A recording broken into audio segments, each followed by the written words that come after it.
The last sunset. I rocked gently on the old wicker chair, my fingers tracing the grooves of the wooden armrest, and watched the sun sink low over the water. The sky burned gold and pink, but all I could think about was the weight of years pressing against my chest. 88 years, and yet here I was, staring at a sunset, feeling every decision I had ever made. "Grandma, are you really going to sit there all evening?" came a cheerful voice. I glanced over to see Lucy, my youngest granddaughter, perched on the edge of the porch railing, legs swinging.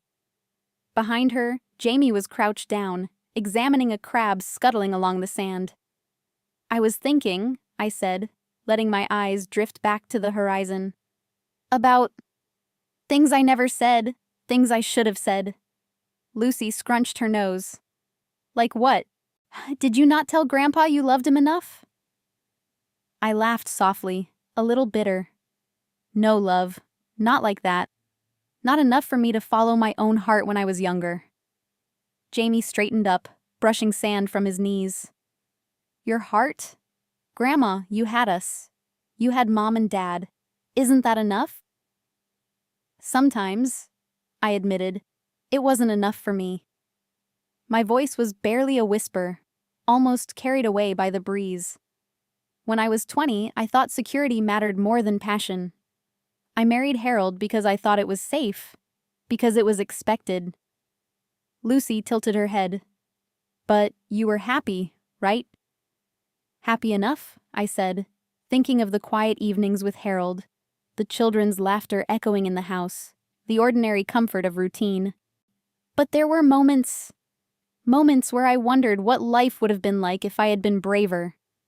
Lucy leaned closer, her eyes wide. "Were you ever in love with anyone else?" I hesitated. The memory of Robert came like a gust of wind I had tried to ignore for decades. "Yes," I admitted. "There was someone I thought I might love, but I didn't." I shook my head at myself. I chose what seemed safe, and I let my chance slip away. Jamie frowned, thoughtful. "Do you regret it?" I let out a slow sigh. "I've carried some regrets, yes, but I've also carried so much joy." "You three," I said, reaching out to lightly touch their hands. "You make every choice I made worth something." Lucy frowned again, curiosity sparkling. "So, what do you think you should have done?" I chuckled, shaking my head. "I think I should have listened to my own heart sooner. Trusted it. Acted on it instead of waiting for everything to be perfect. For everything to be safe." Jamie looked at the water, nodding slowly. "So you're saying you didn't really choose wrong, just later than you wanted to?" "Yes," I said. The word felt heavy, full of years and lessons and the ache of hindsight. I made choices, and some were hard, some were lonely, but they were mine. And now I try to understand them instead of wishing them away. Lucy jumped down from the railing and plopped next to me. "Tell us more, Grandma. Tell us about the someone you liked. Was he nice?" I smiled softly, remembering a young man with bright eyes and a laugh that stayed with you. "Yes, he was very kind. He made me feel alive. But I was too afraid to take the leap. I let fear, and the idea of what people expected, guide me instead." "You're scary sometimes," Lucy said with a laugh. "But I think I get it. You're saying you learned your lesson, right?" "I hope so, darling," I said, reaching over to ruffle her hair. "Life has a way of teaching you, sometimes softly, sometimes painfully, and even at 88, you can still learn something new about yourself." Jamie leaned back on his elbows. "Like, it's never too late?" "Exactly," I said, smiling at the thought. "Never too late to listen to your own heart, to speak your truth, or to tell people what you feel. That's what I want you to remember." Lucy yawned, her small frame curling against the chair. "Okay, Grandma, but now, can we have ice cream?"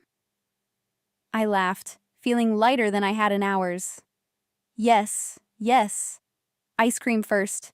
A life's lessons after. As they ran into the kitchen, I looked back at the horizon. The sun had dipped just below the waves, leaving a shimmer of gold on the water. I felt a strange peace, a quiet reminder that even though my heart had waited, it still had a voice, and I could finally hear it. And as I watched the sun disappear below the horizon, my mind drifted back to those moments I never fully embraced. The first time I saw Robert, the choices I made, and the life I almost lived.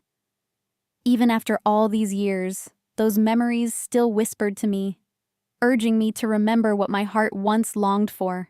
I can still remember the first time I saw Robert. He leaned against the bookstore counter, a stack of poetry in his hands, and smiled like the world had just whispered a secret to him. I was 20, naive enough to believe that safety was everything. "You like Keats?" he asked, tilting his head with that boyish grin. "Yes," I said, nervously tucking a strand of hair behind my ear. I love his imagery." He laughed softly. "You know, words like these don't just describe the world. They shake it up, make it a little brighter." I began, but a voice inside me whispered, "Don't get carried away. Stay careful." I hesitated and simply nodded. "Yes, bright, I suppose." Robert's eyes twinkled. "Suppose? That's no way to feel poetry." I smiled weakly, looking down at my hands. Something about him made my chest ache in ways I didn't understand yet. I remember feeling that tug, that pull toward life I was too scared to follow. Then Harold entered my world, steady and reliable. Everything Robert wasn't in the way society demanded. He was charming in a quiet, predictable way. I remember the night he asked me to marry him. "Eleanor, I know this is sudden," he said, holding my hands tightly. "But I can't imagine a future without you." I hesitated. My heart whispered for Robert. My mind whispered for safety. I chose Harold. "Yes," I said, and the word tasted like both relief and regret. I remember our early years together clearly. Harold's gentle routine, our small apartment with peeling wallpaper, the smell of bread on Sundays. I loved him, in a measured, careful way. But the fire I'd felt with Robert? That had been extinguished before it even began. One evening, Robert appeared at a gallery where Harold had dragged me to some mundane event. I froze as he stepped forward, smiling at me like no time had passed. "Eleanor," he said, voice low, warm. "I've missed you." I felt the words I wanted to speak rise to my lips. "I missed you too. I always have." But I swallowed them. I'm married now," I said softly, my throat tight. "I know," he said, though his eyes lingered on mine, searching. "I never wanted to interfere. I just wanted to see you." I nodded, unable to do more than that. Harold was across the room, laughing at some dull joke, oblivious to my inner storm. Robert began, then shook his head. "Never mind." He stepped back, leaving me in the swirl of my own conflicting emotions. That was the pattern of my life for many years. What I wanted most quietly tucked away, replaced by what I should want. I became skilled at self-denial, at hosting parties I didn't enjoy, at smiling through routines that bored me, at listening to Harold's day while burying my own dreams. "Do you ever wonder," I said to my daughter one evening, "about what might have been?" She looked startled. "What do you mean?"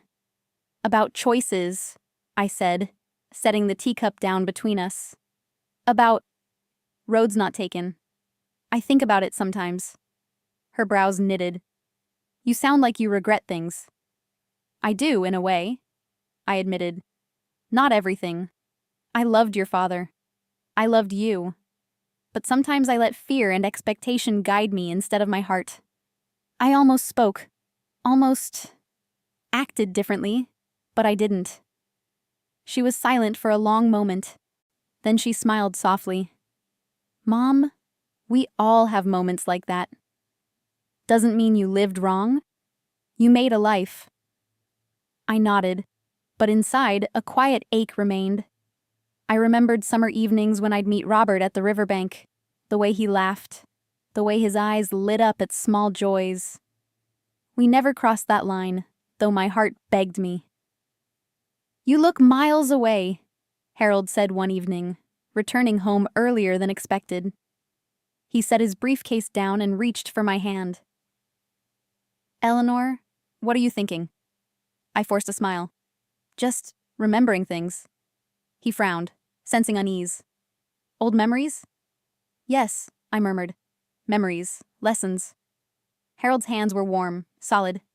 I loved him, I truly did. But love, I realized, came in shades. There was the love I gave him, steady and enduring, and the love I had never allowed myself to give Robert, a wild and consuming. I began noticing patterns, how I had learned to suppress my desires for safety, for acceptance.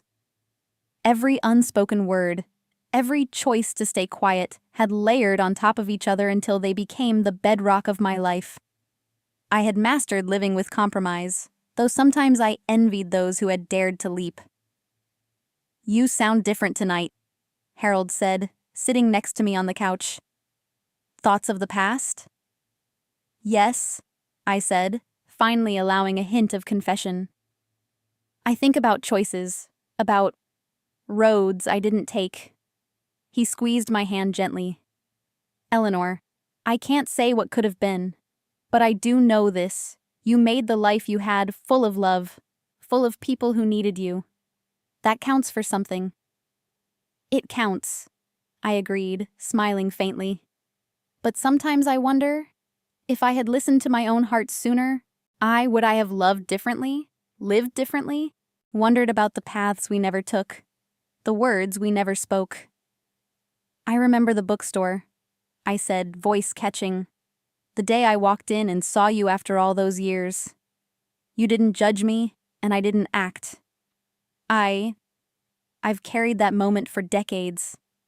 He smiled faintly, his eyes reflecting understanding. I remember too, and I've carried it in my own way. You weren't ready then, and perhaps I wasn't either. I nodded. I think we both needed to live, to learn. I've had a life of love, family, and lessons. But there's a piece of me that longed to speak my heart, to be fully honest with myself. Robert reached across the table and touched my hand lightly. You are honest now, Eleanor. That's all that matters. And I am grateful to hear it.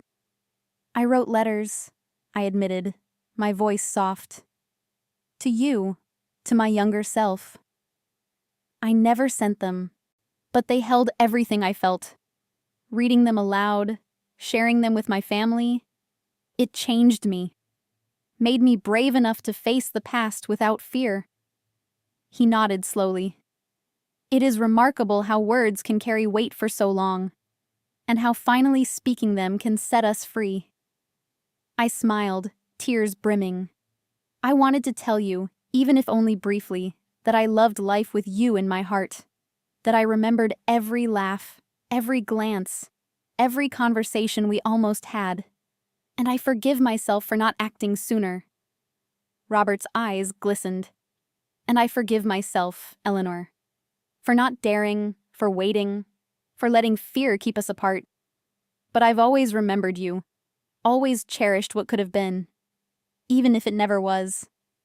I reached for my coffee, the warmth grounding me. I realize now that listening to my heart isn't about changing the past.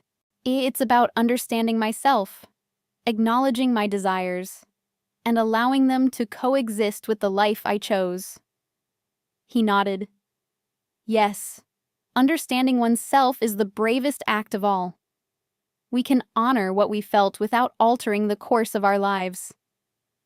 I've shared my lessons with my grandchildren, I said, a smile touching my lips, about courage, authenticity, and love, about the importance of speaking your heart, even when it's difficult.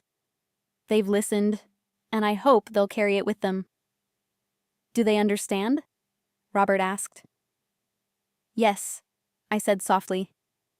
They see that love takes many forms, and that bravery isn't always dramatic. Sometimes it's quiet, reflective, and enduring. He reached across again, squeezing my hand gently. You have always been brave, Eleanor. Even in silence. And you, I said, smiling, have always been patient, understanding, even with all the time we missed. That matters now.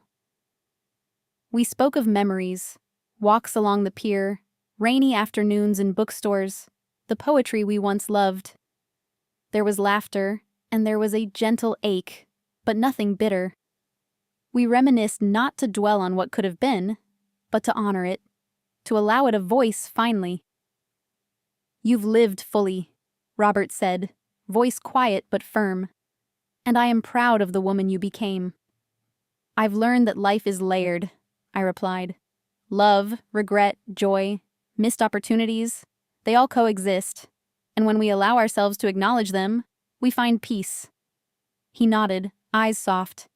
Peace is a rare gift, and it seems you've found it. Yes, I whispered. I have, and I am grateful. The cafe grew warmer with the late afternoon sun, the chatter of patrons a gentle background hum. We finished our coffee in companionable silence, neither of us trying to reclaim what was lost, only honoring the journey we had each taken. I should go, I said finally, rising. But I wanted you to know. My heart remembers, my heart forgives, and my heart is at peace. Robert stood too, brushing his coat. Thank you, Eleanor, for being brave enough to speak, for giving us both closure. I smiled, tears slipping down unnoticed. Closure? Yes. That's exactly it. Not to change anything, but to honor it. We hugged briefly, a quiet, tender embrace that spoke of decades of unspoken love and understanding. And then he was gone, stepping into the street with a wave, leaving me with the glow of resolution and serenity. Walking home along the familiar streets, I felt the world differently. In listening to my heart wasn't about romance or regret. It was about clarity, acceptance, and courage.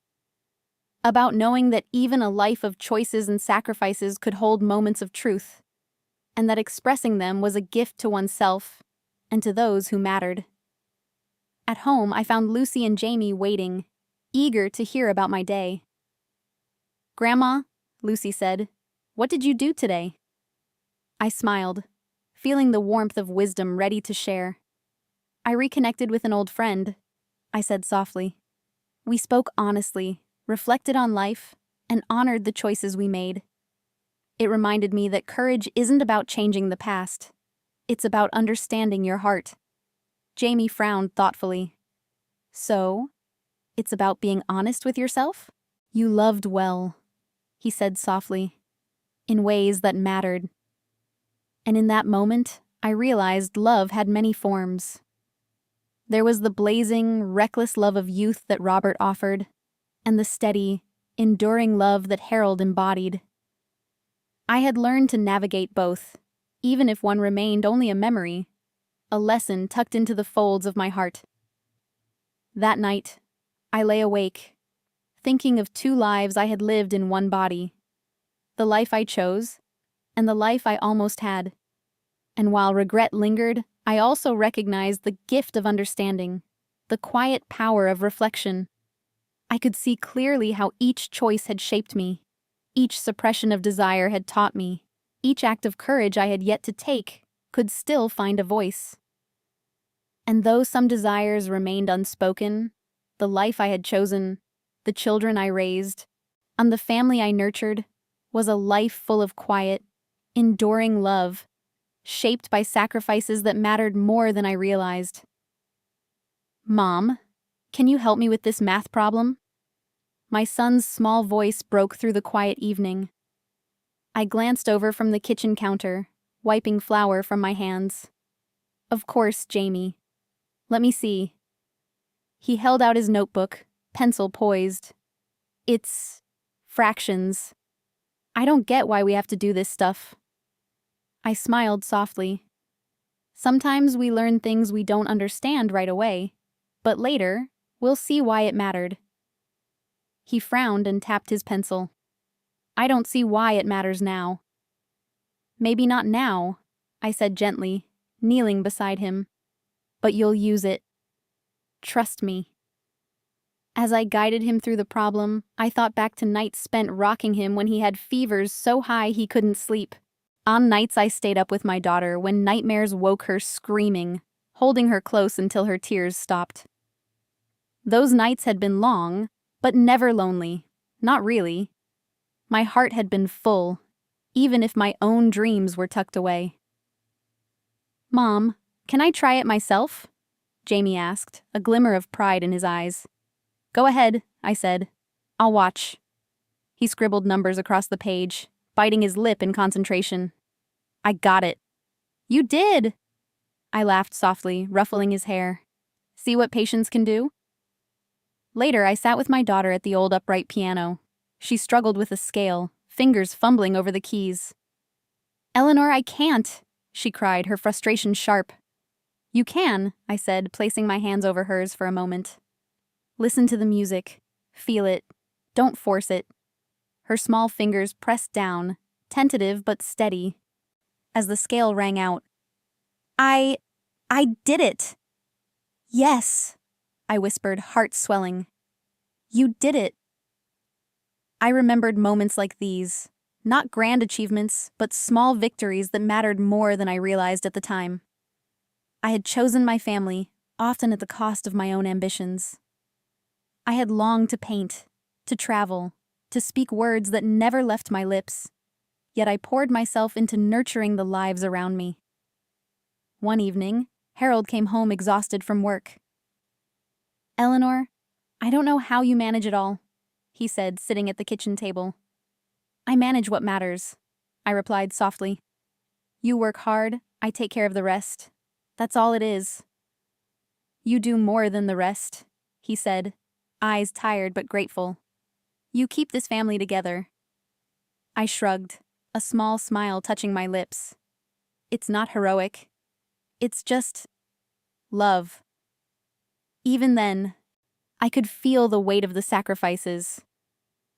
Birthdays I forgot to celebrate myself. Evenings I spent folding laundry instead of reading. Dinners planned around everyone else's tastes. I often wondered if I had lost my own voice somewhere along the way. But when I looked at my children, compassionate, curious, alive, I knew those sacrifices had been worth something. Mom, can we read together before bed? My daughter asked, holding up a book. Of course, I said, settling beside her on the couch. Which one? She handed me a worn copy of a fairy tale. This one. You used to read it to me every night. I smiled, flipping the pages. I remember. You always wanted me to do the voices. We read together, her head resting against my shoulder. I whispered the words, shifting between characters, and felt a quiet pride in how far she had grown, and how much love I had been able to pour into her life. Later that night, I sat by the window alone, watching the stars blink awake.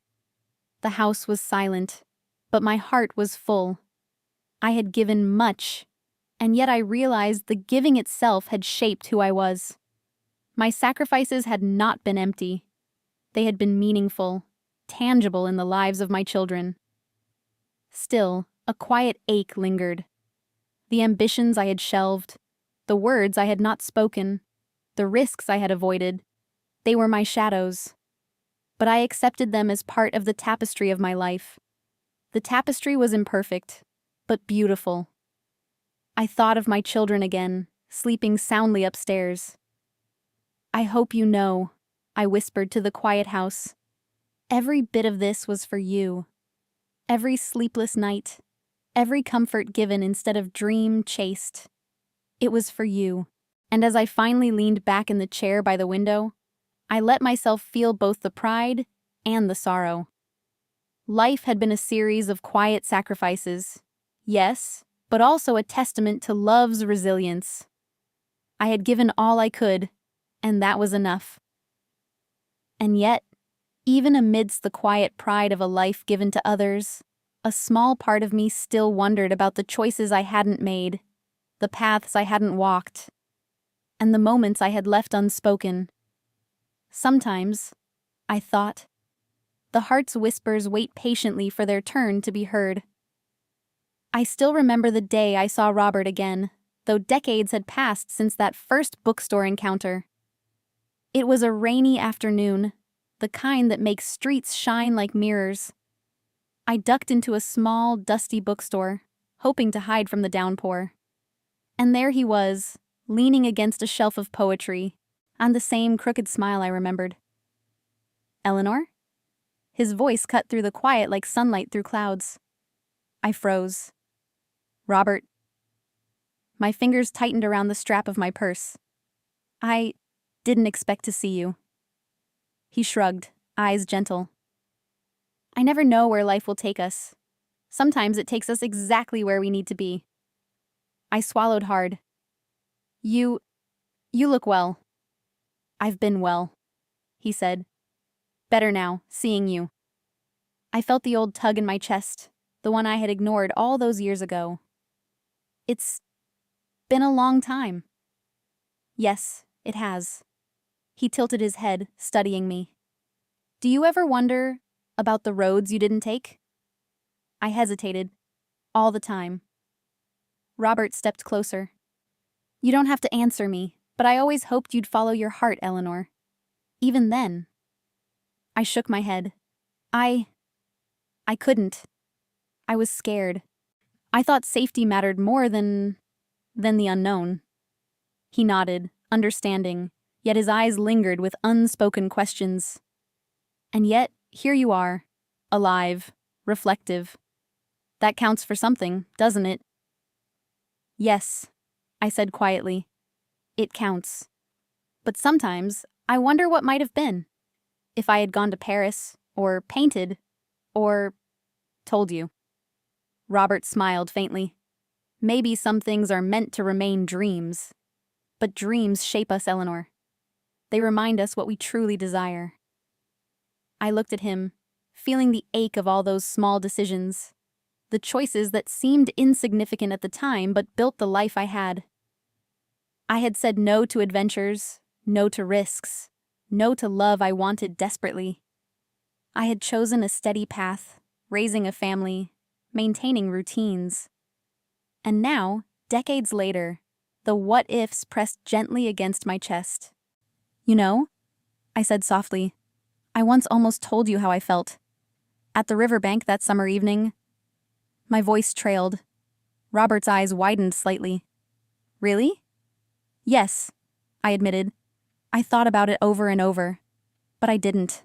I let fear win. I let obligation guide me." He studied me quietly, then nodded.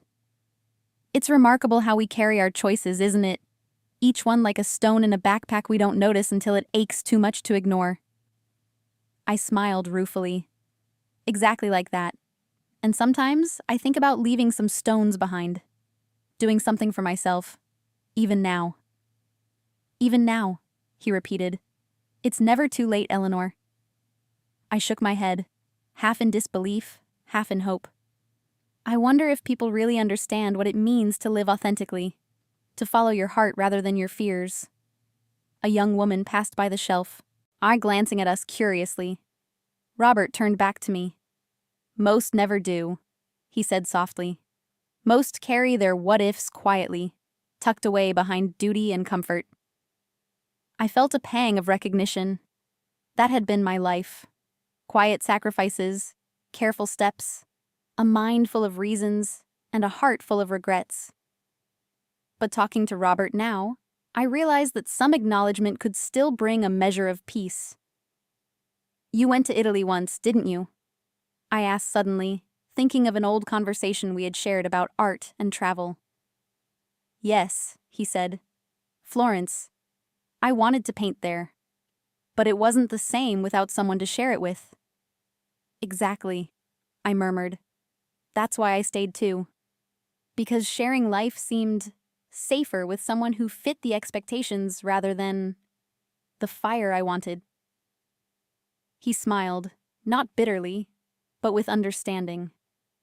And yet, here we are, older, wiser, and perhaps ready to face what we've left behind. I nodded, thinking of the roads I hadn't taken, the letter I never wrote, the trip I never booked, the painting I never began. They were pieces of me I had tucked away neatly, believing they were indulgences, but they had shaped my soul nonetheless. "Do you ever regret?" I asked finally, voice barely above a whisper. Robert looked at me, long and steady. "I regret some things, but regret is just love and longing with a twist of time. What matters is that we understand it now, that we acknowledge it."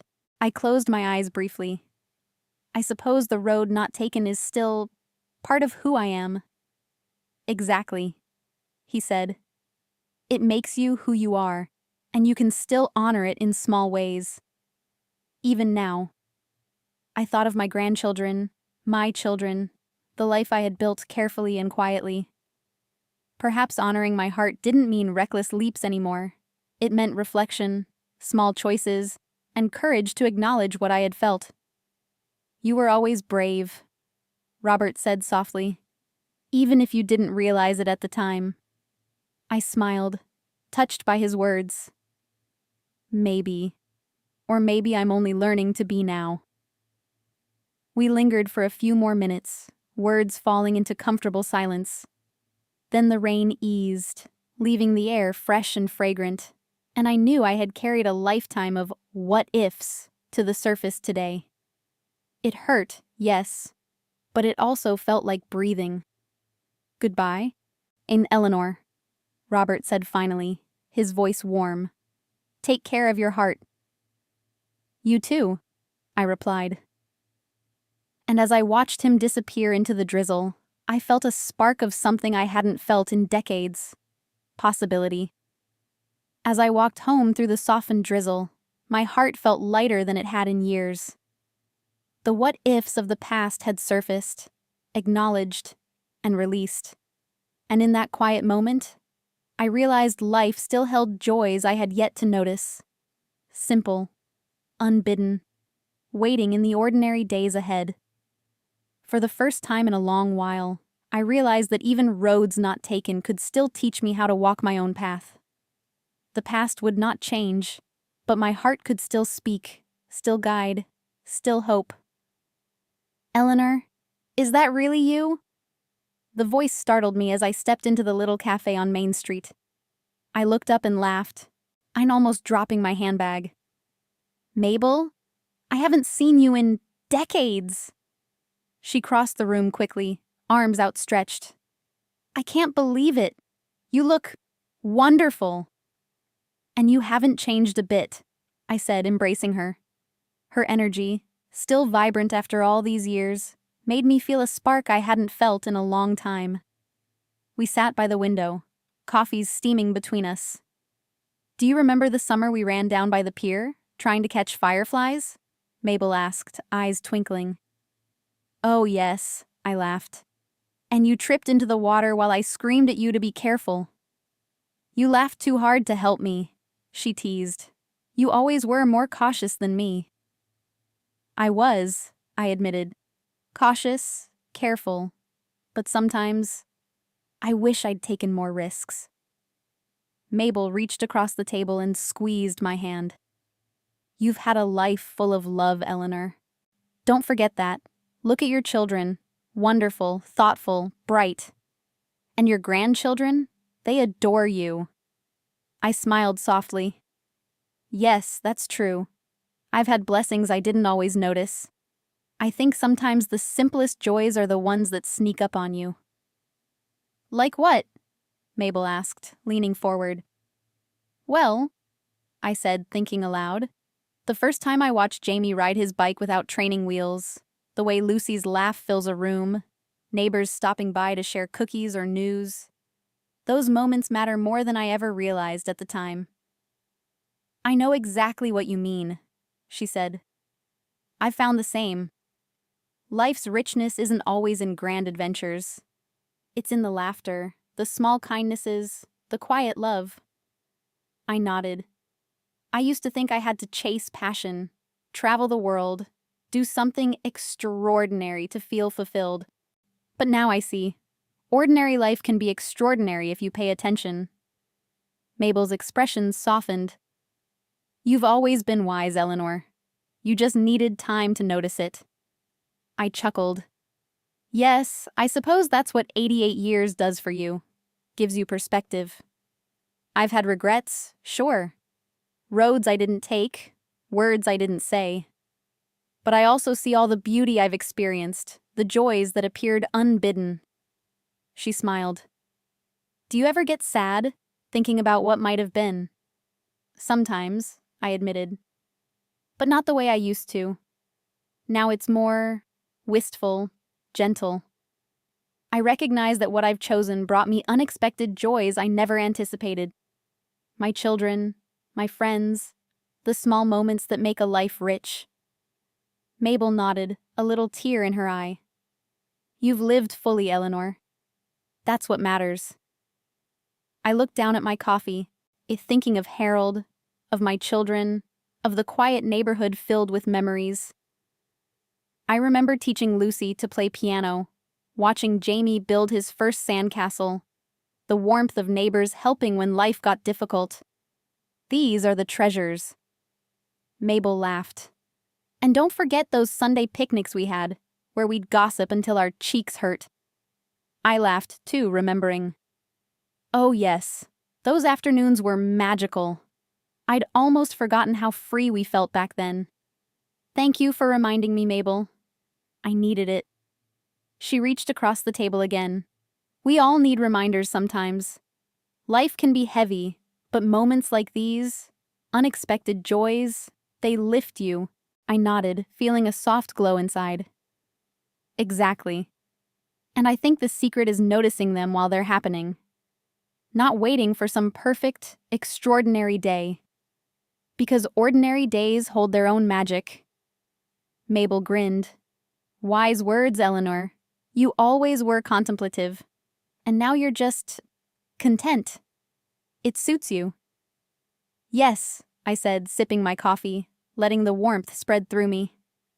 I think I am. There's peace in recognizing the richness of what I have. The past can't change, but gratitude can illuminate the present. She laughed again. Look at us, old friends, still finding lessons in life over coffee.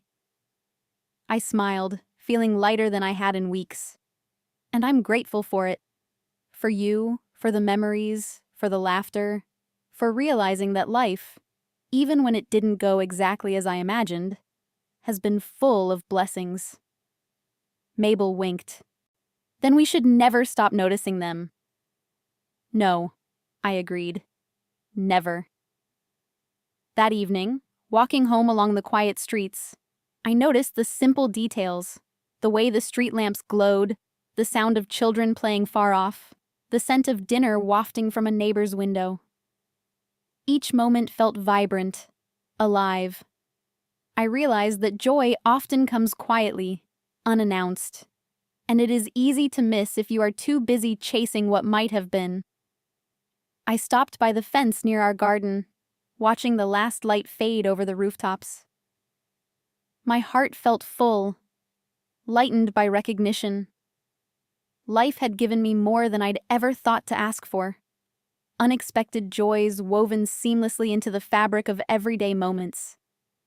And I had finally learned to notice them, to embrace them, to be grateful.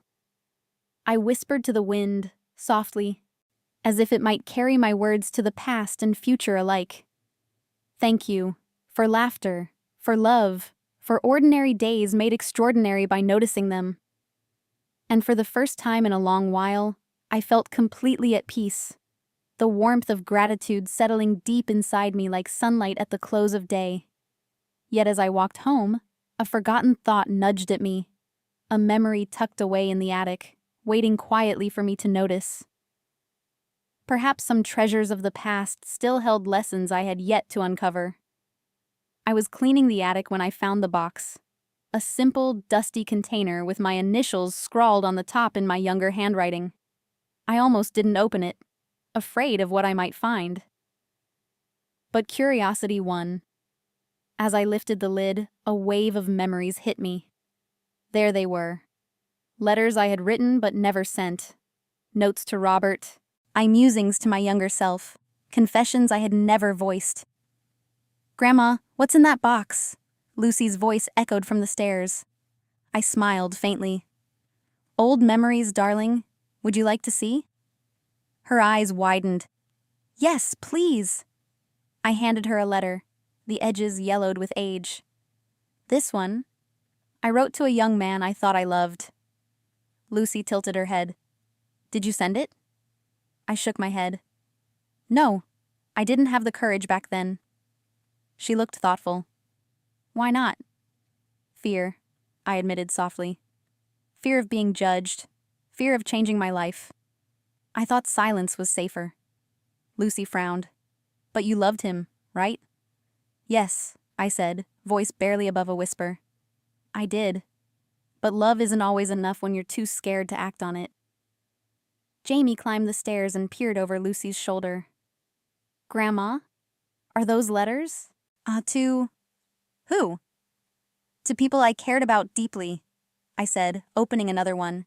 "And to myself even.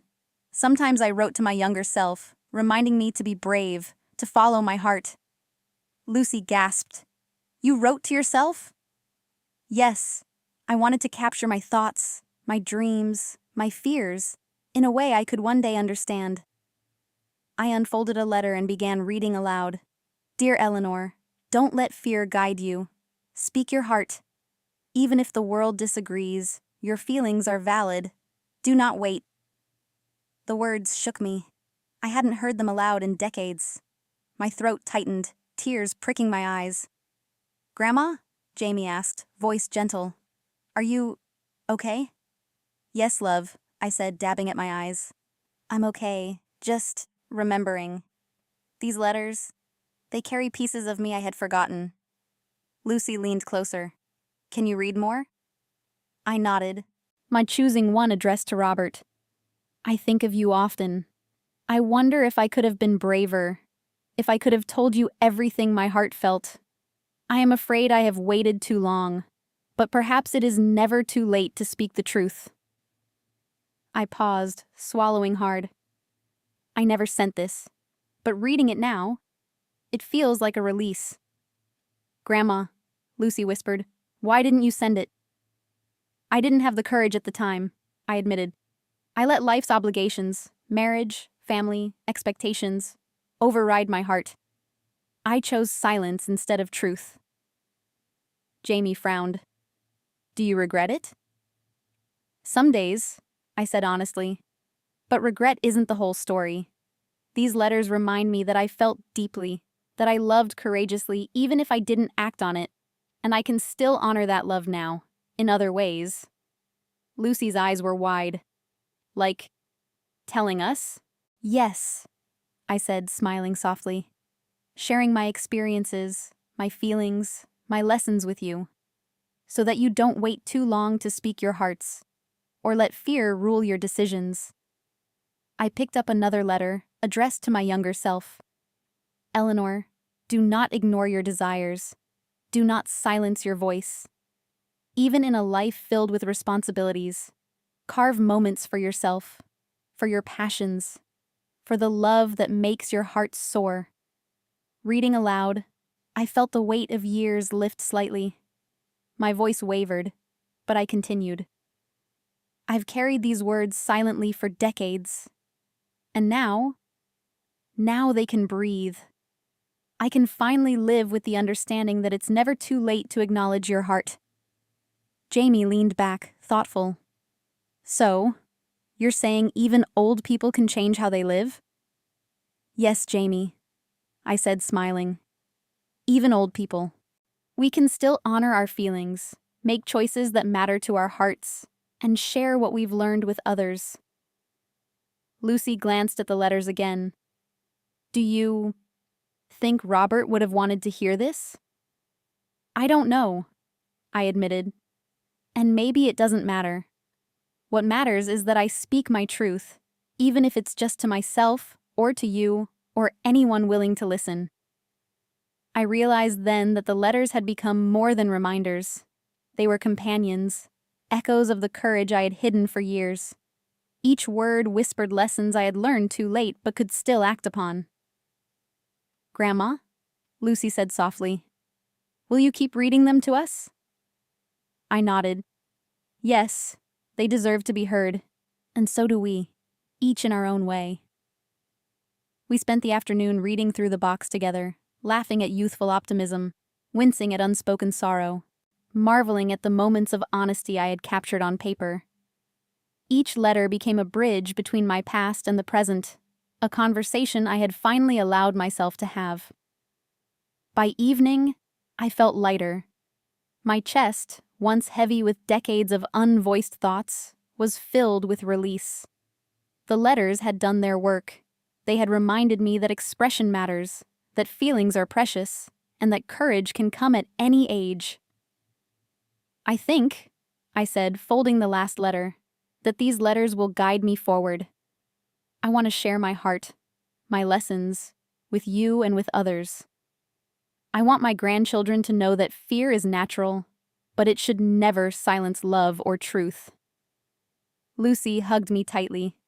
"We'll remember, Grandma." "And we'll try to be brave," Jamie added, leaning on my shoulder. I smiled, tears slipping quietly down my cheeks. That's all I could hope for. Bravery, honesty, and love. That's what life is truly about. As I closed the attic box, I realized that the journey from passive reflection to active emotional reconciliation had begun. The past could not be changed, but I could choose how to honor it, how to speak the truths I had kept hidden for far too long. And that, I understood now, was a gift more precious than any I had ever received. And as I closed the attic box, a quiet resolve settled within me. I knew it was finally time to speak my heart to Harold, to share the truths I had long kept hidden, and to see if our love could embrace them all. "Harold?" I called softly, my voice carrying down the quiet hallway. He looked up from his armchair, the afternoon light catching the silver in his hair. "Yes, Eleanor?" His eyes, still kind and steady, I met mine. I hesitated, the weight of years pressing on my chest. "Can we talk? About us? About everything?" He tilted his head, brow furrowed slightly. "Of course. What's on your mind?" I sat across from him, my hands folded in my lap. "I've been thinking a lot about choices I made, roads I didn't take, things I never said." Harold nodded slowly. "I know. I've sensed it sometimes. The weight you carry in your quiet moments." "I want to tell you the truth," I said, voice trembling. "When I was younger, I didn't always follow my heart. I chose safety over passion, and I married you because it seemed right, secure. And yet, I've wondered about the life I could have had, the love I might have given differently." Harold reached across the table, taking my hand in his. "Eleanor, I don't regret anything. I married you, and we built a life together. I may not have known everything you felt, but I loved you in the way I could. I hoped you felt it too." "I did," I admitted softly. "I did love you, in ways that were quiet, steady. Sometimes I just felt a pull toward something else, and I buried it. I didn't mean to hide from you, Harold." "You weren't hiding," he said gently. "We both have regrets, things we've kept to ourselves. But love isn't always dramatic or fiery. Sometimes it's enduring, even when unspoken. And we've had that." I nodded, tears pricking my eyes. "I know. And I am grateful, truly grateful for you, for everything we shared. But I also want to honor the other parts of myself, the dreams, the desires, the courage I didn't always summon." He squeezed my hand. "Eleanor, I understand. I had fears too. I worried about failing you, about not giving you enough. I had dreams I kept secret, thinking it was safer to protect us both. You never told me, I whispered. I didn't think I could, he admitted, his voice thick with emotion. I feared disappointment, that you would think me weak. I smiled faintly, a warmth spreading through me. I think I understand now. We both learned to protect love by protecting ourselves. And maybe that's why we survived all these years. By keeping pieces hidden, we kept the whole intact. Harold chuckled softly. And pieces hidden, yes. But you've always had a depth I admired. Even when I didn't understand all of it, I felt it. I've felt you too, I said, eyes glistening. Even in moments when I thought I was longing for something else. You were the constant, the anchor. He nodded, a soft smile tugging at his lips. And you were my anchor too, Eleanor. Steady, patient, brave in ways you didn't always recognize. I took a deep breath. I want us to forgive the things unspoken, Harold. To acknowledge them, to be honest with each other now, even if it comes late. He reached across and brushed a stray strand of hair from my face. We can do that. We've had a lifetime of unspoken truths. And now, we have the courage to speak them. I felt the years of hidden longing and quiet regret lift slightly. I may have loved differently, I said softly, but I also see how significant you were, how much your presence shaped my life, gave me stability, and allowed me to grow in ways I never noticed at the time. Harold's eyes softened. And you've shaped mine, Eleanor. You've been my partner, my confidant, my best friend. Even in silence, you taught me love's quiet power. I guess, I said, smiling faintly. We both had our lessons to learn.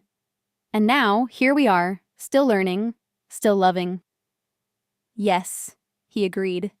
Still learning, still loving.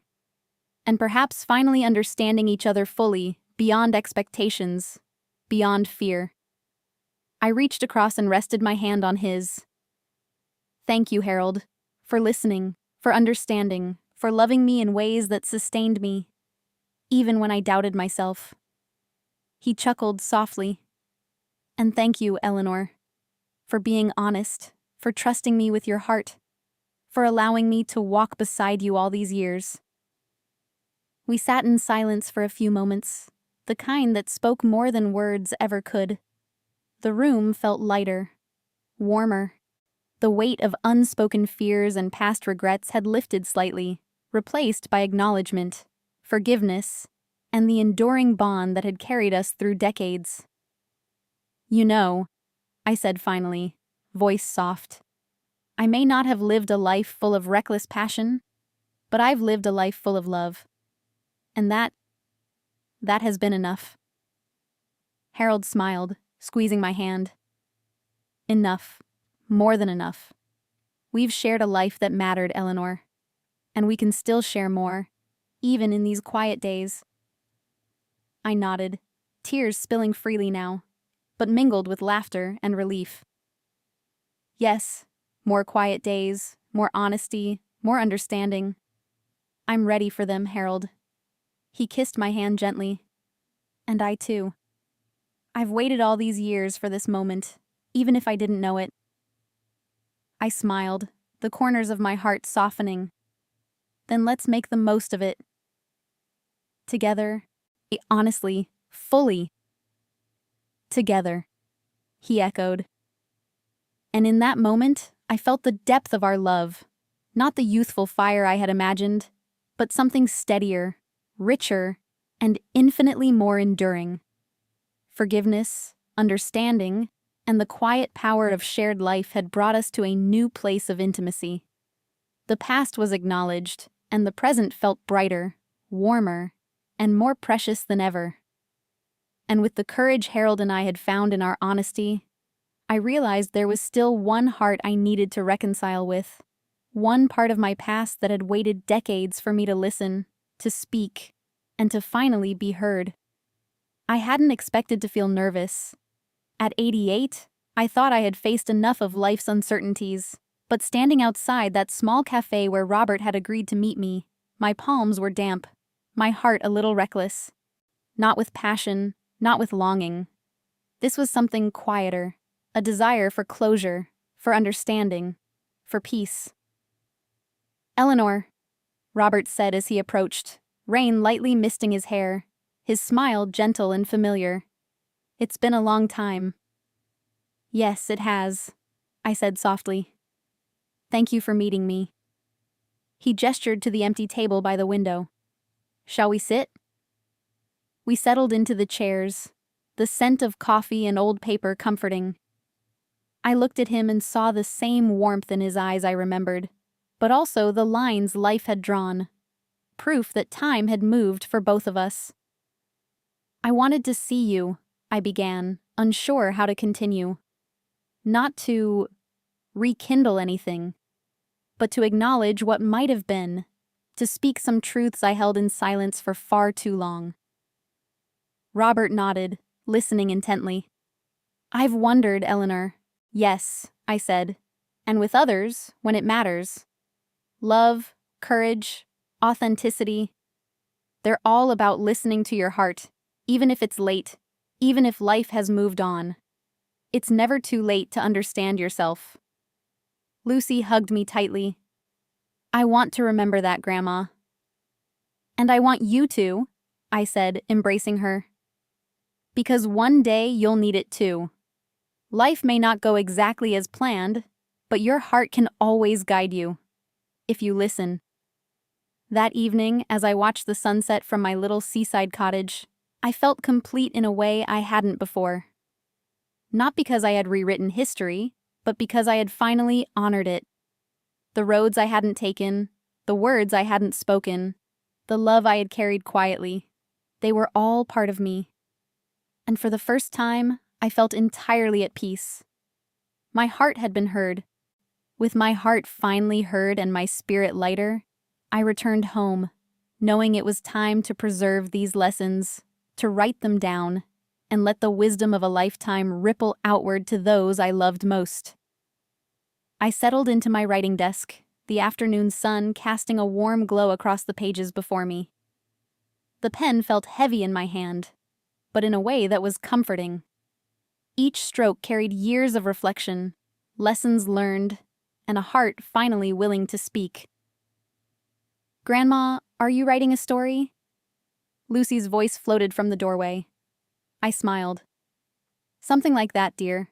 A story for you, Jamie, and the rest of our family. A story about listening to your heart, about love, courage, and joy." Jamie leaned against the doorframe. "Like the lessons you've been teaching us?" "Yes," I said softly. "But written down, and so you can return to them anytime you need. Life is full of choices, some difficult, some simple, and sometimes we need reminders about what matters most." Lucy came closer, peering at the page. "Can you read some to us?" I nodded, picking up the pen again. "Dear ones, I want you to know that life is as much about listening to your heart as it is about responsibility. Love deeply, even when it's uncertain. Cherish the joy in small things. Do not let fear silence you." Jamie frowned thoughtfully. "Grandma, does that mean we should take risks?" "Sometimes," I said gently. "Not reckless ones, but the kind that honor who you truly are. Courage doesn't always roar. Sometimes it whispers, urging you to act in ways your heart knows are right." Lucy's eyes sparkled. "I like that. It feels freeing." I smiled. I'm feeling the words settle in their minds like seeds. Remember that love is not always grand gestures. Often it is steady, patient, forgiving, and quietly powerful. And joy. Seek joy wherever you can. Even in ordinary days, it hides like sunlight through clouds. Jamie tilted his head. "Grandma, did you always do that?" I paused, thinking of decades of choices. "No, love, I didn't. I made mistakes. I silenced parts of myself. I let fear and obligation guide me too often. But I learned, and I hope you will too, that life is richer when you honor your feelings, your heart, and the people you care about. Lucy reached out and took my hand. We'll remember, Grandma.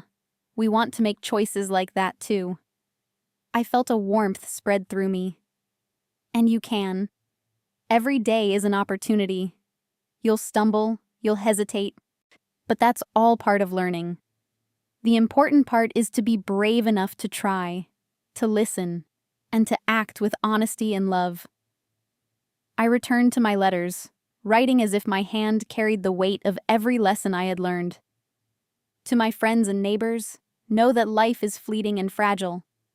Take time to speak your truths, to extend kindness, to laugh and celebrate small victories. Do not wait until words are lost to time. Mabel had stopped by earlier, curious about what I was doing. Eleanor, these letters, they're beautiful. Your words are wise and they will guide many, I think. I nodded. I hope so. I want the lessons of my life to live beyond me, to ripple outward, to help others notice the courage within themselves, the love they can give, the joy that exists even in small things. She smiled, eyes soft. You've always had a gift for seeing deeply, Eleanor, and now you're sharing it in the most tangible way. I'm trying, I said, glancing at the children.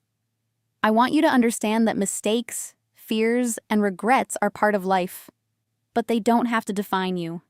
You can acknowledge them, learn from them, and move forward with courage and heart. Lucy's hand brushed my arm.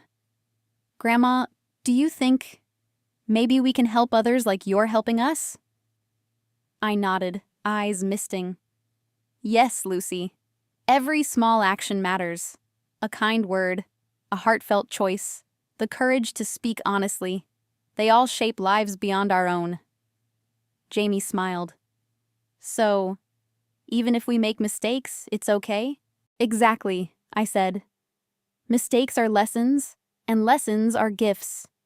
You will find your own roads, and some will be smooth, others bumpy, but each one will teach you something about love, about courage, and about yourself. I continued writing late into the afternoon, occasionally reading aloud. To my grandchildren, remember that listening to your heart is not about recklessness. It's about understanding yourself, embracing love when it appears, forgiving yourself when you falter, and noticing joy in the simplest moments. Let your hearts guide you, for they hold wisdom that reason alone cannot. Lucy leaned on the desk. Grandma, these words, they make me feel like I can do anything. That's the point, dear, I said softly. Your heart will lead you to the people, choices, and joys that matter most. Sometimes it may not be easy, but it will always be true. I paused to look around my little cottage, memories flowing past me like waves, the laughter of children, the smell of fresh bread, the quiet conversations, the letters to Robert, the reconciliations, the unexpected joys. My life had been ordinary and extraordinary at the same time, layered with love, regret, and wisdom. Grandma, Jamie asked, do you feel happy? I smiled, taking his small hand. Yes, love. Happy and at peace. I see how every choice, every road, taken or not, has led me here.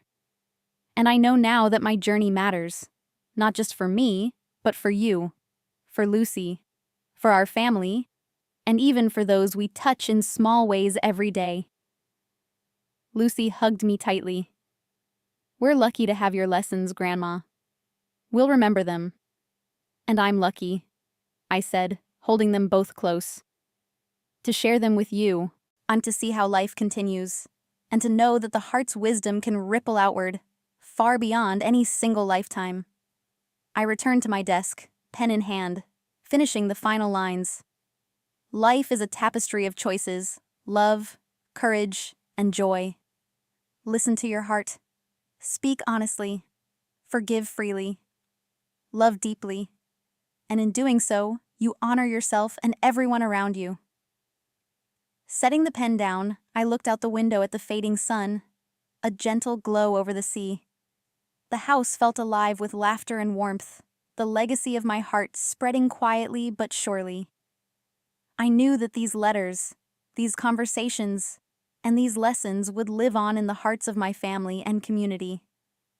I whispered to myself, softly, as if speaking to every part of my past, present, and future. I have lived, I have learned, I have shared. And now, my heart is heard. The children played nearby, and I felt a profound peace. Life, with all its regrets and joys, had meaning. The choices I had made, the courage I had found late in life, the love I had given and received, it all mattered.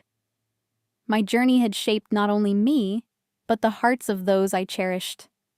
And in that quiet, sunlit moment, I knew that listening to the heart, truly and deeply, was the most enduring gift of all.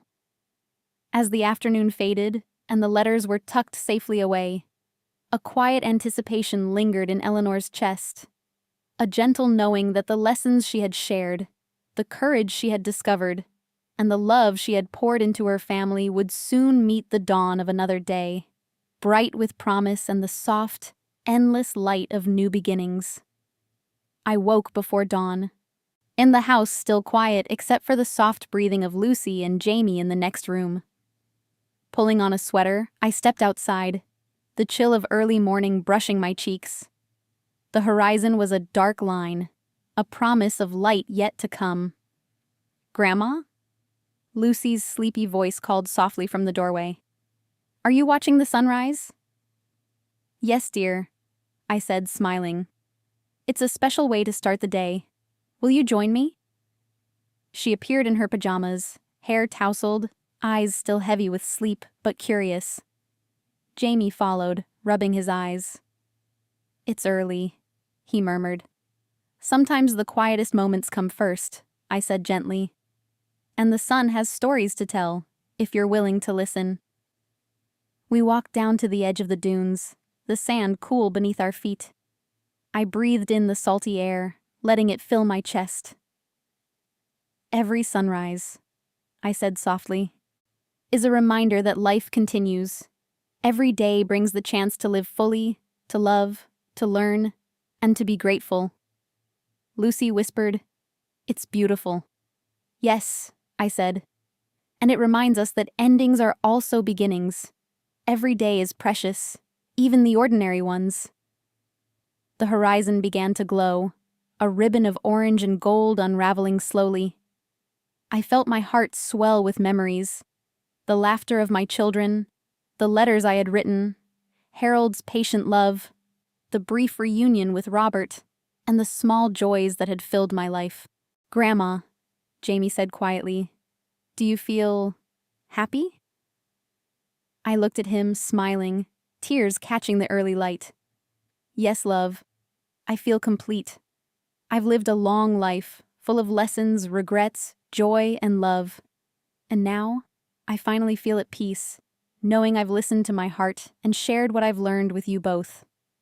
Lucy hugged my arm tightly. "We'll remember everything you've taught us." "And that," I said, stroking her hair, "is part of what makes life meaningful. The lessons we share, the love we pass on, it doesn't disappear. It lives on in others." The sun crested the horizon, spilling light across the sand, illuminating every ripple and grain. I felt warmth in my chest, not just from the sun, but from a deep, abiding sense of fulfillment. Life had been full, messy, beautiful, and now, clear in its pattern. "You've taught us courage, Grandma," Lucy said, eyes wide. "And love." "And honesty," Jamie added. "To follow our hearts, even if it's hard." I nodded, smiling softly. "Yes, those are the treasures I hope you carry forward. Life may not always be perfect, but the way you choose to act, the love you give, and the courage to be yourself, that is what matters most." A seagull cried in the distance, the wind shifting the waves into patterns that seemed to speak of continuity and hope. "Do you see that?" I asked. "Nature moves on, unceasingly, and so do we. Even when life changes, even when loved ones are gone, the lessons we learn and the love we share continue." Lucy leaned on me, resting her head on my shoulder. "Will we always remember you like this?" "Yes, dear," I whispered, feeling the truth of it settle in me. "Not just me, but the heart I hope to pass on. And you carry it now, and one day you'll pass it on to others. That's the beauty of life. Our hearts ripple outward in ways we can't always see." Jamie looked out over the water. "I think I understand, Grandma. It's not about being perfect. It's about being brave, kind, and true to yourself." "Yes," I said, smiling at him. "Exactly. And remembering to notice the beauty, even in small things. A sunrise, a smile, a moment of laughter, they all matter." The sun climbed higher, painting the sky with brilliance. I closed my eyes for a moment, letting the light wash over me. I felt serenity in my bones, a deep contentment that came not from having lived perfectly, but from having lived authentically. "Grandma," Lucy said softly, "do you ever wish things were different?" I opened my eyes and shook my head. "No, dear. I wish I had listened to my heart sooner. Yes, I have regrets, certainly. But I also have gratitude. Gratitude for the life I lived, for the love I received, for the wisdom I can now share. Everything matters, even the parts I wished had gone differently." Jamie reached for my hand. "And now you're happy?" "Yes," I said, squeezing his small fingers. "Happy and at peace. That's the gift of understanding yourself, of acknowledging your heart, and of sharing what you've learned with others. It's a joy that keeps giving." Lucy leaned back, eyes on the rising sun. "I think I see it now. The heart matters most." "Yes, my loves," I said softly. "The heart matters most. Let it guide you, always. Be brave, be kind, love fully, and notice the beauty in each day. That's the truest measure of a life well lived." The sun was fully risen now, ice spilling warmth and light over the dunes, over the waves, over us. I took a deep breath, letting the moment settle inside me. My heart felt light, expansive, and at peace. The years of reflection, of courage found late in life, of love expressed finely, they all culminated in this quiet, radiant moment. "Grandma," Lucy whispered, "can we watch every sunrise with you?" I laughed softly, the sound mingling with the crashing waves. "Yes, dear, every sunrise. Each one is a chance to start anew, to live fully, to love openly, and to remember the lessons of the heart." Jamie nodded, a small smile tugging at his lips. "I think I'll try to be brave every day." "That's all I could ever hope for," I said, eyes misting. "To know that my heart, finally heard, will live on in yours. And that you'll continue to listen to yours." I stood a little taller, the breeze brushing my face, and watched the light spread across the world. Life, in all its complexity and beauty, had brought me here, to understanding, to peace, to fulfillment. The children ran ahead, laughing, chasing the waves. I watched them, feeling the legacy of love and courage flowing outward, beyond myself. And I knew, finally, that my journey, every choice, every lesson, every heartbeat, had meaning. I took one last breath of salty air, letting it fill me completely. The sun rose higher, golden and eternal, painting the sky in molten gold, soft pinks, and gentle lavender. Every wave whispered stories of my life, its joys, its mistakes, the love I gave and received, the words I had finally spoken. My heart felt light, open, and infinite. Every choice, every regret, every tender moment had woven the tapestry of my life. I understood, finally, that listening to my heart wasn't about changing the past. It was about honoring it, embracing it, and letting it guide me even now. Lucy and Jamie laughed quietly as they ran along the shoreline, carrying pieces of my lessons in their hearts. I watched them, knowing the legacy of courage, honesty, and love would ripple outward in ways I could never measure. And in that radiant morning light, I felt completely alive, completely whole. My heart had been heard. My life, with all its joys, regrets, and lessons, was a song of love, wisdom, and quiet fulfillment. I closed my eyes, letting the sun warm my face, and whispered to the world, to the waves, and to every memory I had ever cherished. I am here. I am enough. And I am at peace. And in that timeless moment, I embraced life fully, without fear, without regret, and with a heart finally free.